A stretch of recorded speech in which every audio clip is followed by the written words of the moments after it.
Party Animals is a Microsoft exclusive that's available on Xbox One, Series S and X, and PC. It is a day one release on Game Pass, so if you're already paying for Game Pass Ultimate, then be sure to try this one out. It's a small game in size, only about 8.5 gigabytes on the Xbox consoles. Now it is an online only party game, kind of reminds me of Fall Guys with how the animals are controlled and behave. Even the background music is similar to Fall Guys. Now the game is deeper than Fall Guys though, because of the variety of actions these animals can do and the large variety of games. There's a lot of mini games here. There seem to be three main types though.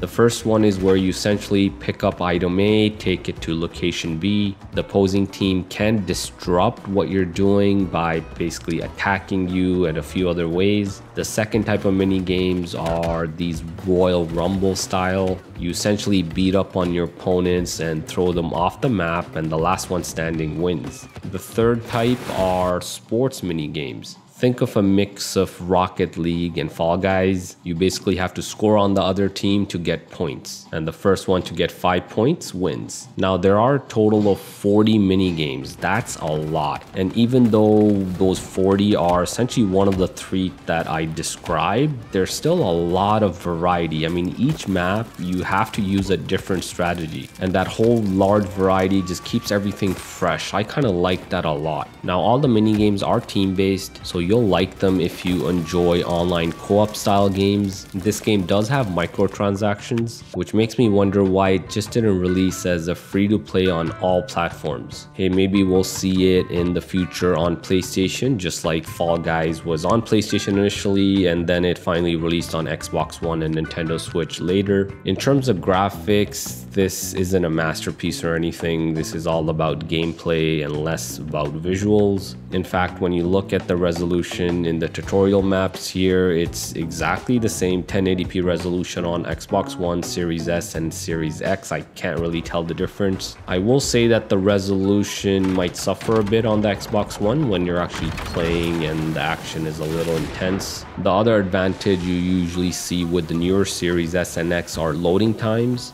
but this is an online game, so most of your wait time is during the matchmaking, which is pretty similar on all three consoles. Now where Xbox One is horrible is the performance. The game runs at 20 FPS. Yup, 20 FPS on Xbox One. And those aren't even dips. I mean, the entire gameplay is 20 FPS. It's unplayable.